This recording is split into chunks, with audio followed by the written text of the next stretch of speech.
I've been wanting to talk about the issue of body cams or lack thereof, and get everybody's personal take. And so the reason I want to talk about body cam so much is because we live in a new day and age, and Sean, who's, you know, been in this business a lot longer than I have, AJ has seen both the parts of law enforcement that predated body cams, and now you're working in an environment where now everybody wants police officers to wear body cams. So I want to basically start off, what I want to do is we'll go around the table. I want to get your guys' personal opinion of body cams, and then we'll talk about, you know, how they've either helped or they haven't helped. And so I'll give my personal take on body cams.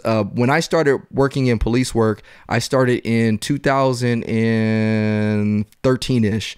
And that was right around the time where our department actually just made the switch to body cams. So right when I actually got hired, they were still using like the little small recorders. And then by the time I was off of training, everybody had to issue body cams. So I've really only known life with the body camera. I will tell you that body cameras have helped me in so many different ways. I've had people call and complain on me multiple times, and then said I did something, and when they went and checked the body cam footage, you can see it was the exact opposite of that. Body cams in some way shape the way, like, or actually help people realize what you were seeing when nobody else was around. So that's why I also like body cams. And then I've also seen other people, you know, get exonerated for whatever based on a video. So I love body cams. I think that they're very helpful in the work that we do. But I think sometimes, especially members of the public, seem to believe that body cams are end all be all. It fixes everything. It fixes all the problems. And that's couldn't be further from the truth, because the one thing about body cams is you don't always get all the accurate information. Body cams can't tell you what the emotions of an officer is feeling.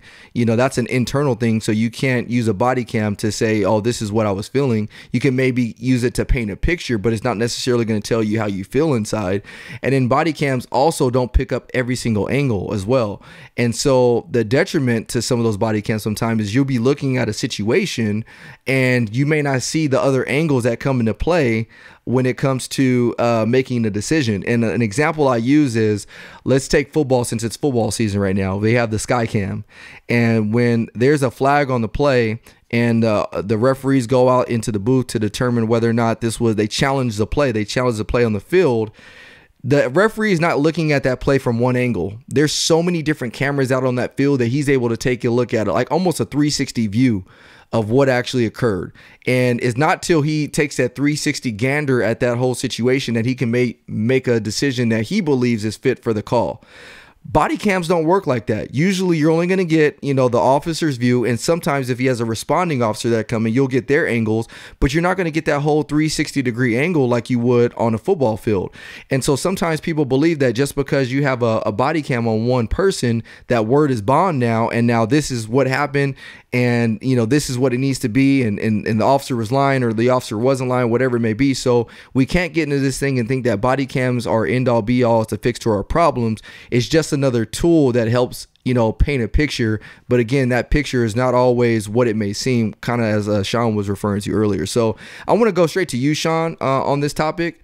The reason I want to go straight to you is because obviously you guys have a show that is centered around police footage, and then obviously with the new show body cams, you know, what's your personal take on body cams? And then, you know, what are some things, obviously, like I said, you predated body cams and now you're living in time where you see body cams. So what are some of your thoughts with this whole new era? Man, before I give my answer, I want to know if I need to go get a black hat out of my closet and put it in. So, I mean, we got the black and white T-shirts going. You guys got the hats. I do have a couple up there, so if I need to get one. I got caffeine and kilos on here, buddy. My partner wears that all the time. Yeah. It's good stuff, man. I need some caffeine right now. Yeah. No, so, you know, I've been a police officer almost 23 years now. And, you know, when we first came on the department, man, we didn't have computers in the cars. You know what I mean? You'd come to squad meeting, we had to share handheld radios from one shift to another. And, you know, we all had our own police cars, but technology just wasn't up to speed, you know, for our agency, at least at the time. So I've watched this transition through, you know, the change of handwriting reports to having a computer in the car, to then having a dash cam only in the car, and then eventually moving to the body cam. And just part of, I think, people in general, and especially in our profession, you know, we don't like change that much. And so going through these different things, it was always met with, some complaints from officers because it was different. It wasn't the way we've done it before. But with each one of those things, they've clearly been beneficial to both the individual officer, the department, and the profession. Now, with us having these body cams out here, as you guys know, I cannot tell you how many times it exonerates officers from bogus complaints. It's helpful when you go back and you've got a defense attorney who doesn't believe that you Mirandized, the suspect, and this suspect confessed to everything to you. There's no way this guy would confess to it. And you're like, boom, let's go back and look at the body cam footage. You're like, yeah, your client's stupid, man. It's not my bad, and it just shows in court.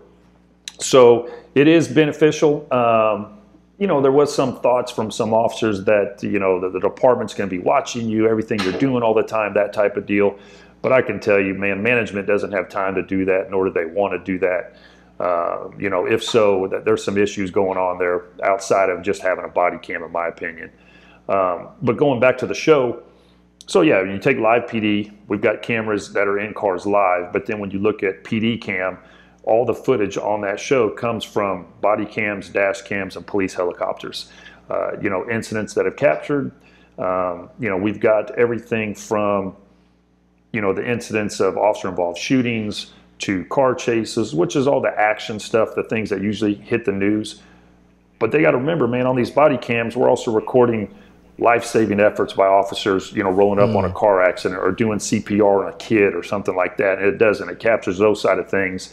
And just because of the interaction that we have with the public from that show, it's opened a lot of people's eyes because they don't know firsthand what we see, what we deal with every day.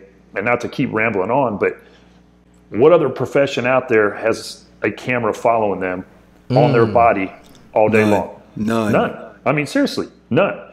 And not only that, not only is there no other profession that has that, you've got this expectation and the demand from the public to see everything we're doing at all times. There's not another career out there that it's like that. So that's something, that we have to carry on our shoulders all the time that people don't understand. Of what that is like. So what's funny is, as you said that, Sean, I was writing notes over here, and the very last note I wrote was, do you have a body cam at your work? And I'm not talking about you guys, I'm just talking about in general, is do you have a body cam at work? And if you did have a body cam at work, what would it capture?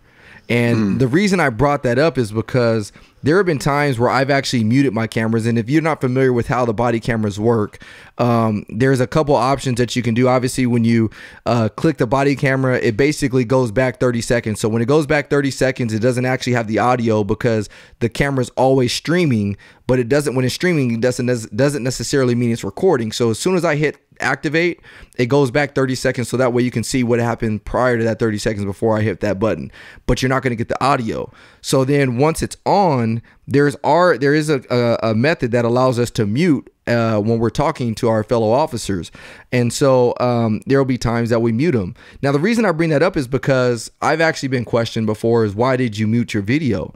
Well, there's certain things and certain conversations that I'll have with people that don't necessarily need to be captured. And it may not even be case related. It may be even like, and I'm going to get kind of vulgar, but it may be like, hey, bro, I got to drop a deuce right now, bro. Like, I'll be right back. Like, I don't want that to be captured, because if this thing goes to court, and, the whole jury is looking at, this film being caught, and they just see, Ryan on there like, man, I got to go drop a deuce. The jury's going to look at me like, what's going on? Like, so there's certain reasons why we would mute it. But then that goes back to the same question is like, do you have a body cam at your work? And if you had a body cam at your work, what would it capture?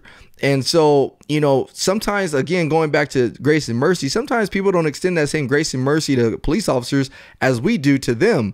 Think about hospitals and doctors. Like, so if we talk about just killing people, how many people die at the hands of malpractice? So what would happen if we start putting cameras in the operation rooms? What will we see there?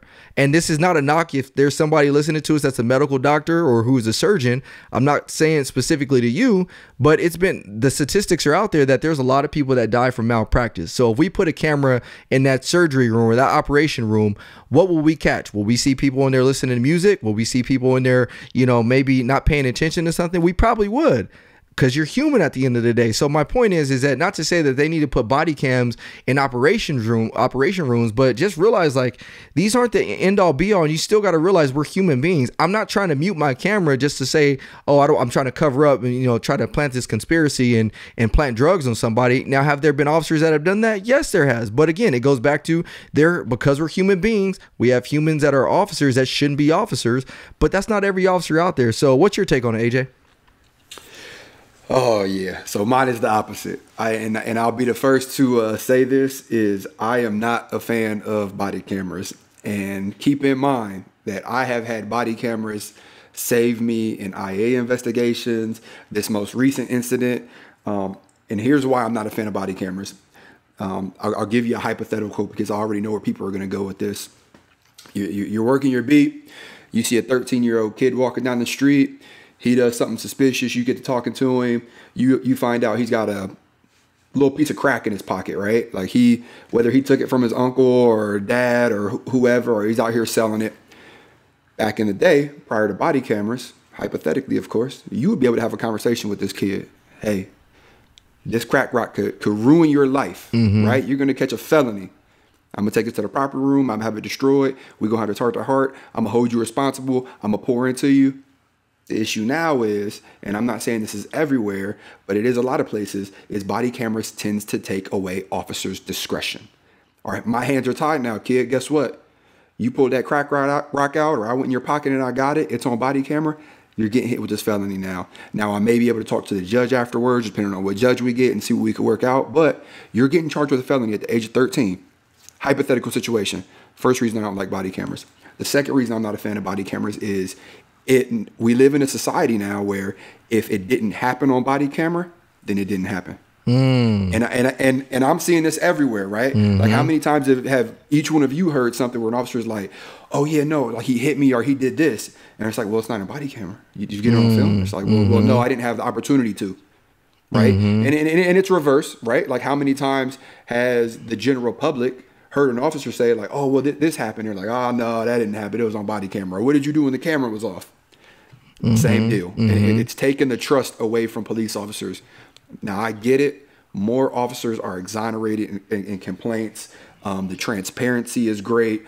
We get to catch criminal acts, right? And then we get to show that in court to prove that they did that. But I think that these two things, the first two things that I mentioned, are detrimental to law enforcement.